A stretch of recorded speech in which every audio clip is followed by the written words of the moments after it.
Senhor, para receber de Ti, Pai, a Tua palavra, em nome de Jesus. Amém. Amém. Graça e paz, gente. Amém. Alegria estar na casa do Senhor. Alegria estar aqui com os irmãos.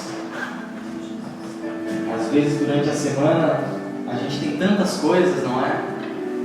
E as nossas emoções, os nossos sentimentos, eles são elevados a 10ª potência, e no dia seguinte parece que vai tudo lá para baixo, depois no outro dia vai para cima de novo. Mas esse dia é tão especial quando nós estamos juntos como irmãos, como família, na casa de Deus, adorando o nosso Senhor. Somos alimentados e fortalecidos. Amém? Abra sua Bíblia no livro de Isaías, no capítulo 43, a partir do versículo 18. Isaías, capítulo 43, a partir do versículo 18. O Senhor tem trazido uma palavra de ânimo ao meu coração.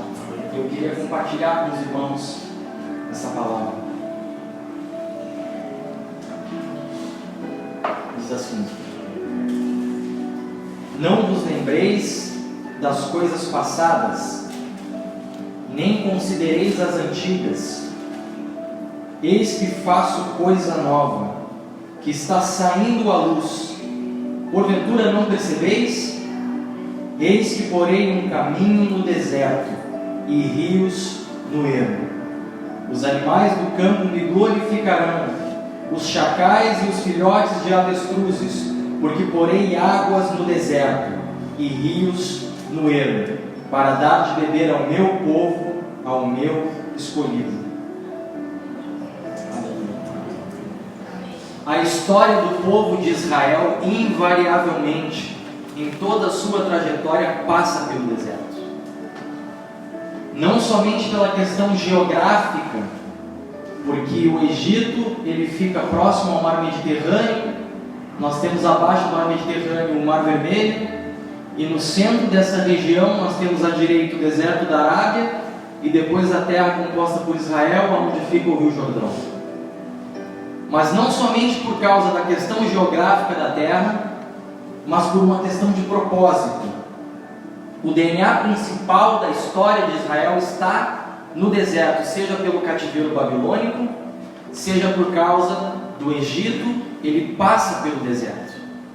A história desse povo passa pela pior coisa que pode acontecer na vida desse povo, porque o deserto é um local de extrema dificuldade. É calor extremo durante o dia, é um frio extremo durante a noite, tempestade de areia, e é um lugar onde naquela época ficava a maioria dos assaltantes e salteadores. Eles iam para os caminhos próximos ao deserto, onde era mais fácil cometer qualquer tipo de crime. E a história desse povo escolhido por Deus, lá em Abraão, passa pelo deserto. E o mais interessante nisso tudo é que é exatamente onde estava o propósito de Deus para a vida desse povo. Era um lugar mais desqualificado na visão e na ótica humana, era onde estava o propósito de Deus para a vida desse povo. E sabe que esses últimos meses, esse último tempo aqui, já 8 meses de Portugal, eu tenho entendido isso e percebido isso em Deus, que o problema da maioria das pessoas não é a crise de identidade, é a crise de propósito. Tem pessoas que sabem quem são, que sabem as suas capacidades, que sabem as suas habilidades, mas vivem em crise de propósito. Uma pessoa que não sabe a que serve, ela pode até saber quem ela é, mas ela nunca vai se encontrar. Tudo vai ter dificuldade. A visão negativa sobre os fatos e sobre os acontecimentos vai sempre prevalecer sobre a visão positiva. A gente tem na Bíblia o exemplo de Geazi. Geazi era servo do profeta. Ele sabia quem ele era, mas ele não sabia o propósito para qual ele servia. Quando ele viu uma oportunidade de se aproveitar de uma situação, ele se aproveitou. E a Bíblia diz que esse homem que servia o profeta e que poderia ter sido um sucessor daquele profeta, se tornou um contador de histórias no palácio do rei. O rei mandava chamar ele: olha, conta as histórias daquilo que o homem de Deus fez.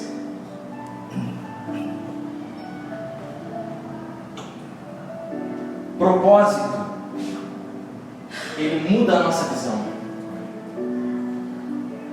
No verso 18, o profeta está dizendo assim: não vos lembreis das coisas passadas, nem consideres as antigas. Olhar para frente é uma definição fruto de entendimento de propósito. Eu quero te convidar a abrir a sua Bíblia em Filipenses, no capítulo 3. Filipenses capítulo 3, a partir do verso 13.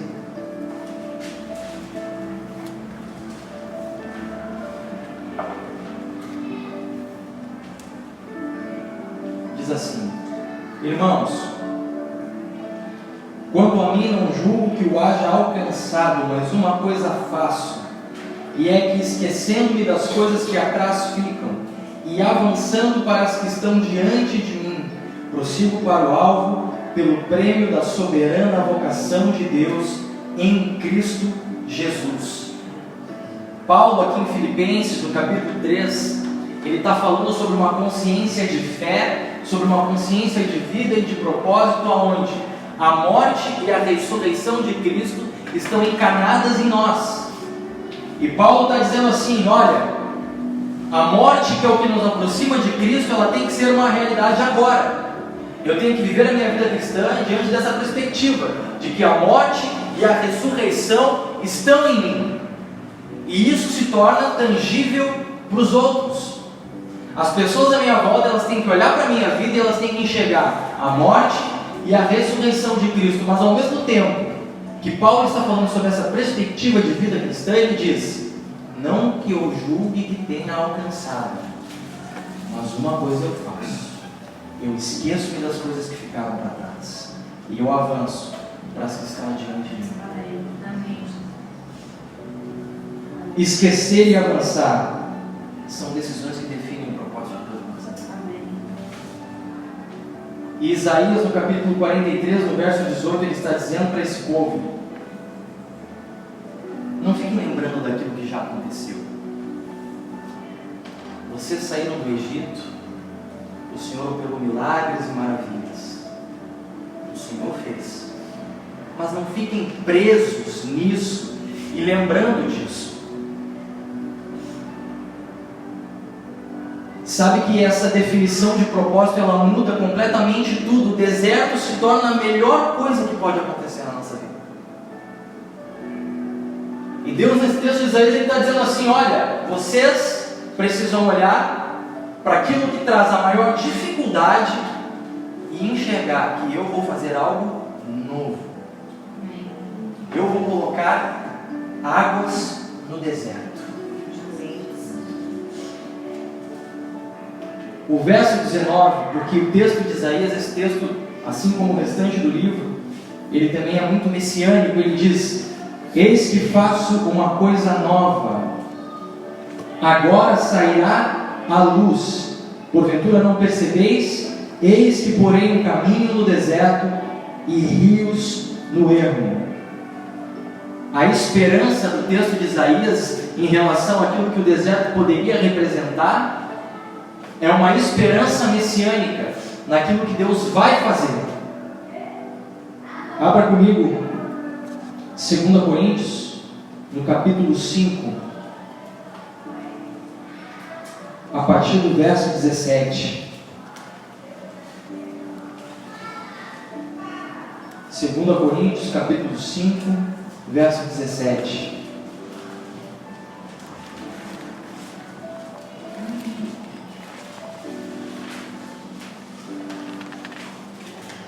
Diz assim: assim que se alguém está em Cristo, nova criatura é. As coisas velhas já passaram, e eis que tudo se fez novo. A confiança de que Deus é quem muda o nosso foco, é quem muda a nossa vida, é quem nos dá propósito. Essa confiança, ela tem que ser latente no nosso coração, mesmo no momento de maior dificuldade. Porque a definição de propósito é que nos alcança, é que nos faz alcançar essa esperança. A definição de propósito faz com que eu passe pela maior dificuldade da minha vida, mas eu sei em quem tenho crido. Eu sei o porquê eu estou aqui. Quando nós não temos a definição de propósito, o que eu estou fazendo aqui?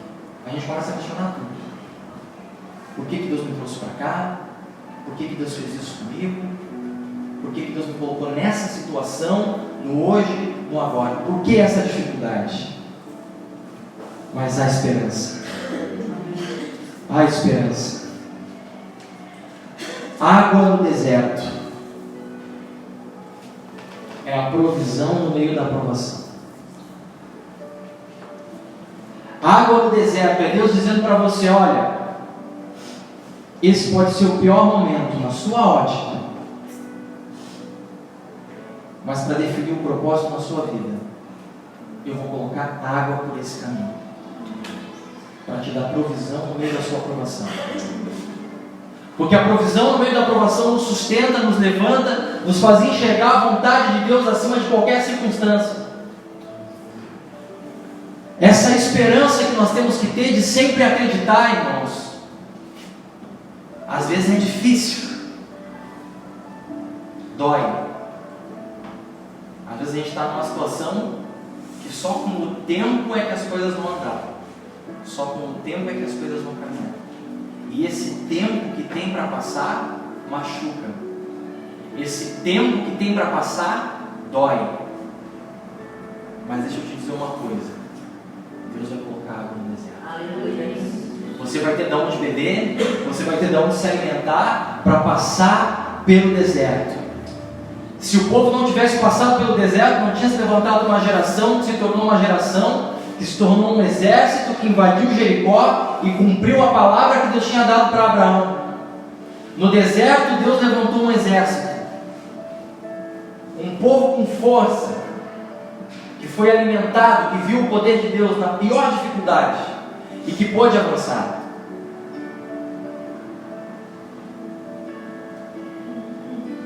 No verso 20 de Isaías diz assim: os animais do campo me glorificarão, os chacais e os filhotes das avestruzes, porque porei águas no deserto e rios no ermo, para dar de beber ao meu povo, ao meu escolhido. Até mesmo a criação glorifica a Deus pela provisão. A nossa visão daquilo que está acontecendo, ela tem que ser sempre acima, quando nós sabemos o propósito de Deus. Quando nós sabemos o propósito de Deus para a nossa vida, a gente olha para o deserto e a gente encara. Vamos em frente. Aquele povo que saiu do Egito, bastou atravessar para o outro lado. Ah, mas lá a gente tinha carne, lá a gente tinha não sei o que, lá a gente tinha uma cama. Porque era um povo que não estava entendendo, não estava conseguindo entender o propósito de Deus. Deus estava dando livramento e esperança, mas era preciso passar por aquilo. E um texto que elucida muito essa circunstância é o texto de João 4. Abra comigo João.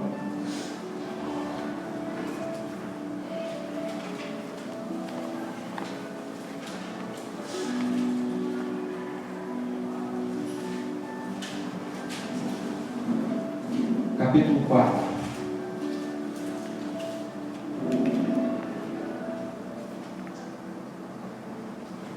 A partir do verso 1.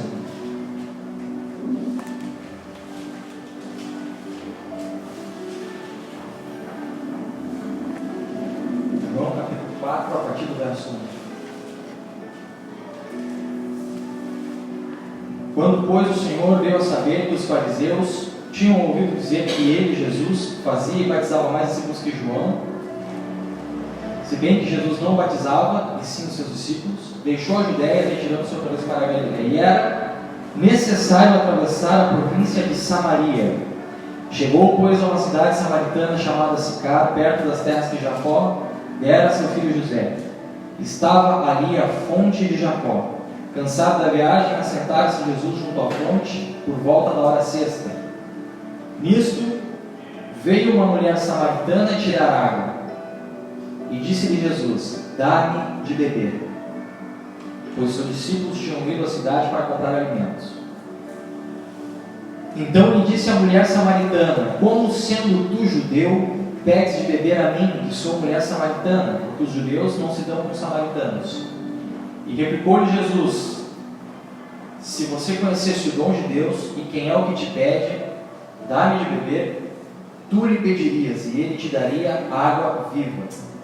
E ela respondeu: Senhor, tu não tens como atirar, e o poço é fundo. Onde, pois, tens a água viva? És tu, porventura, maior do que Jacó, o nosso pai, que nos deu o poço do qual ele mesmo bebeu, e bem assim seus filhos e seu gado? E afirmou-lhe Jesus: quem beber dessa água tornará a ter sede. Aquele, porém, que beber da água que eu lhe der, nunca mais terá sede. Pelo que contrário, a água que eu lhe der será nele uma fonte a jorrar para a vida eterna.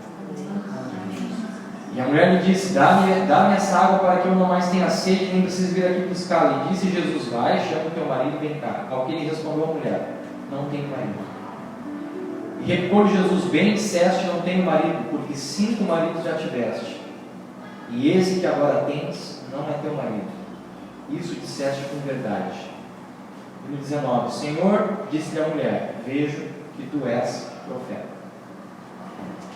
O que acontece nessa circunstância, nessa situação, é que Jesus passa pelo caminho para ir a Samaria, uma terra que outrora, lá no passado, foi uma terra deserta, onde Jacó cavou uma fonte e fez uma fonte para tirar água para o seu povo, para os seus familiares e para o seu gado.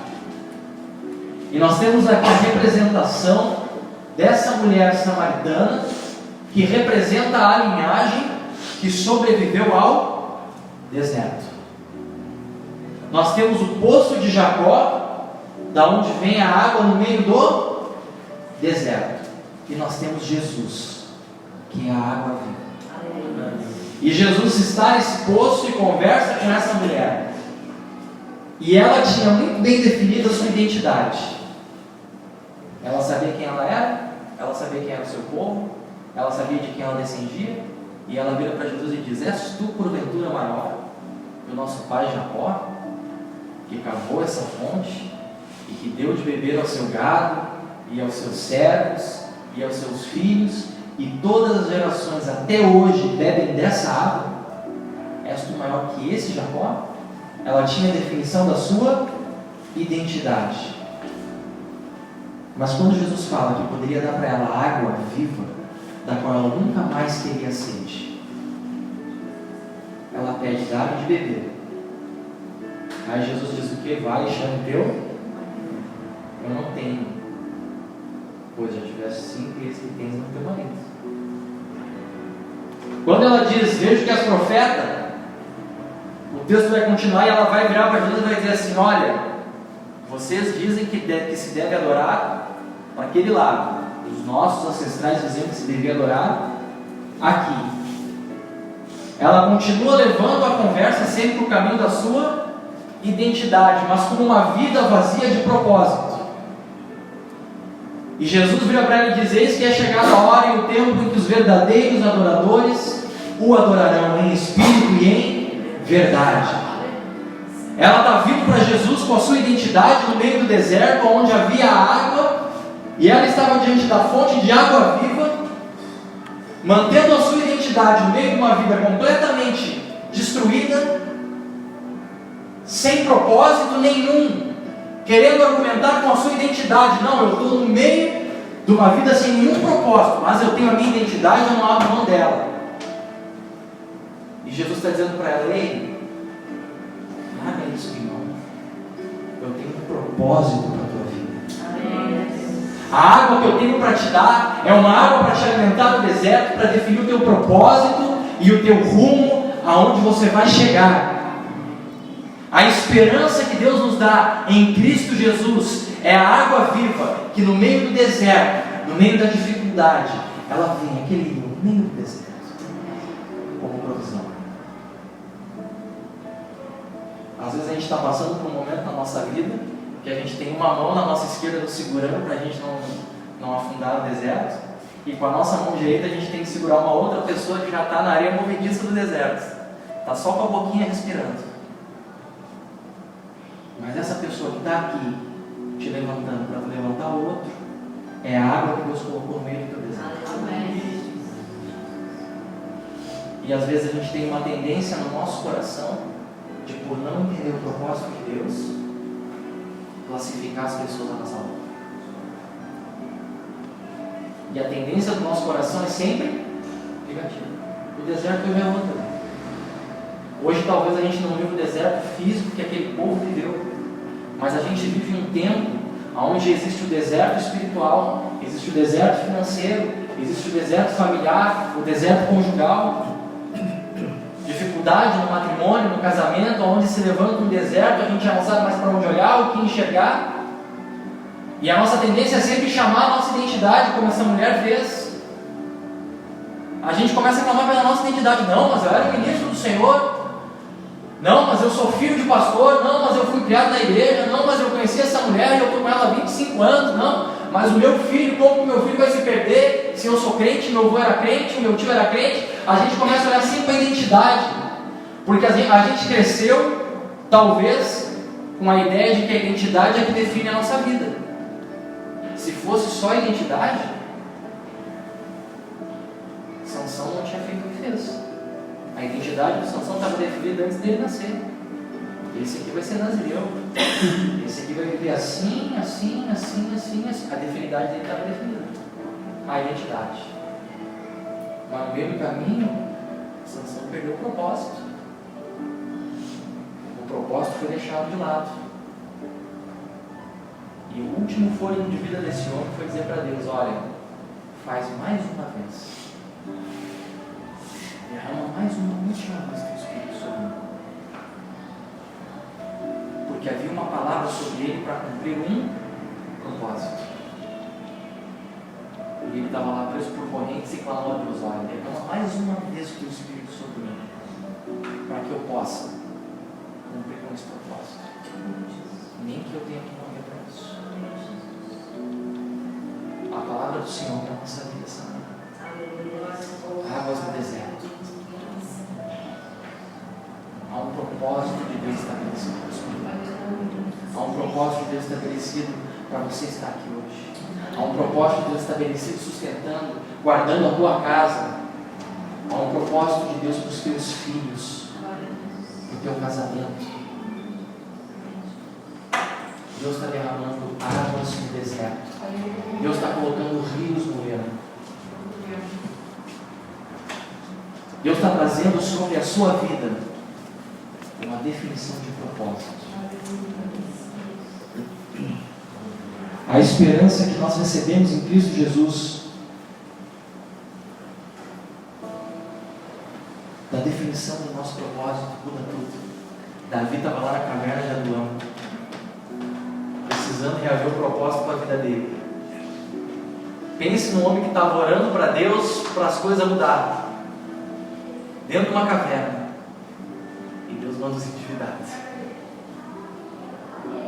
Deus manda os caras que não tinha para onde correr.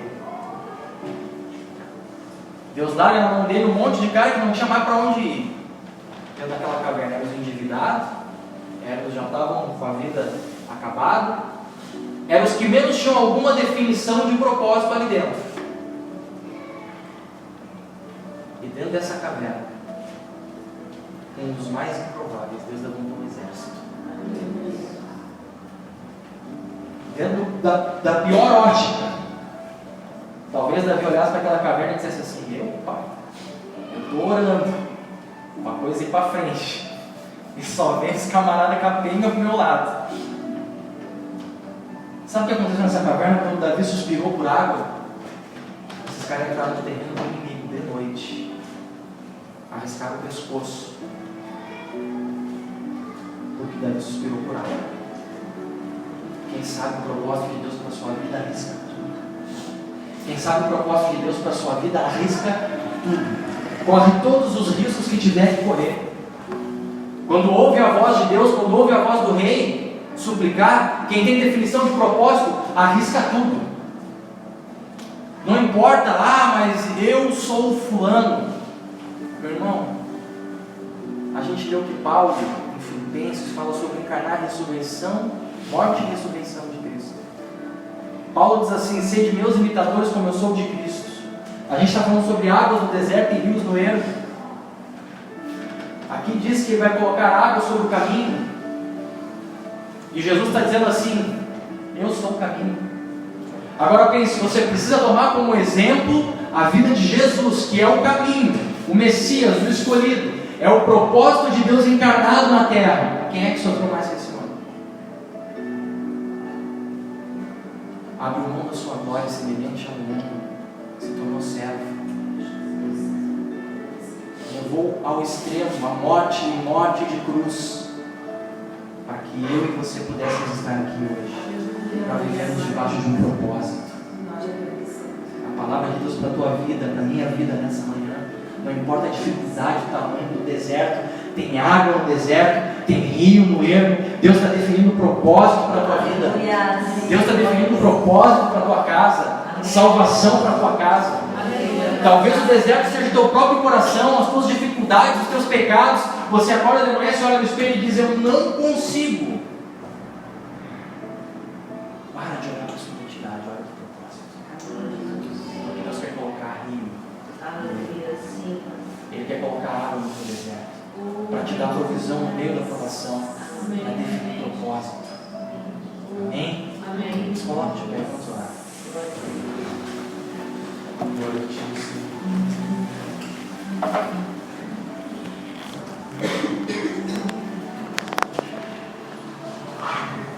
Aleluia, Deus.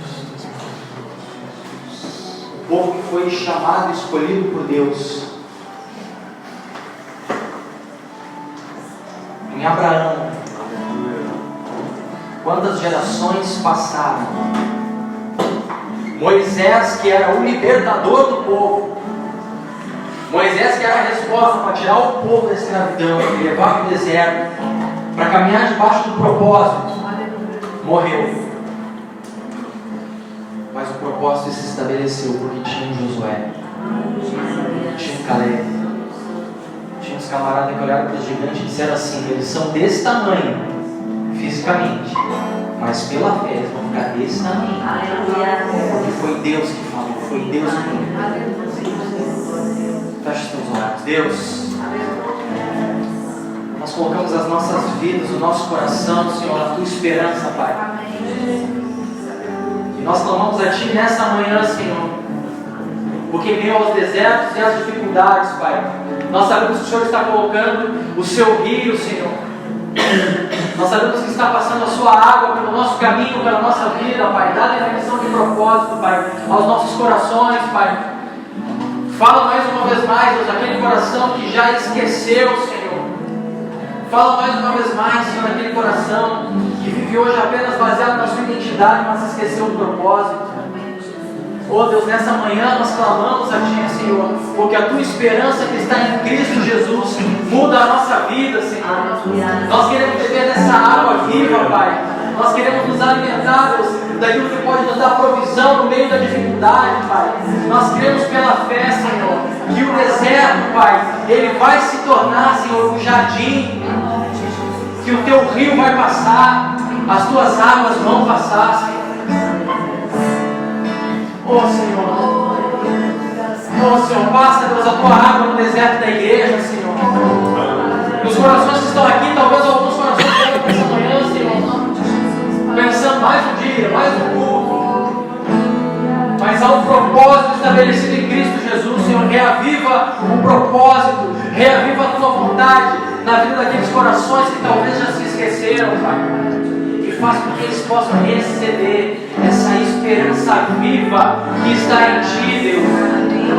Que eles possam receber essa esperança viva e se alimentar dessa água. Oh, Jesus. Oh, Senhor, nós agradecemos a Ti, Pai. E sabemos que através do sangue derramado do Teu Filho, Pai, nós podemos ter uma vida esperançosa, Pai. Que nós possamos, Pai, falar como Paulo, esquecendo das coisas que ficam para trás e avançando para as que estão adiante de mim. Que nós possamos prosseguir para o alto, para o prêmio da vocação celestial que está em Cristo Jesus. Oh, Senhor, que os nossos irmãos, que a nossa igreja, Pai, que a nossa família, que a nossa casa, que nós possamos enxergar a Tua mão estendida, Senhor, e as Tuas águas no deserto, Pai. Em nome de Jesus. Em nome de Jesus. Amém. Assim como a costa anseia por água,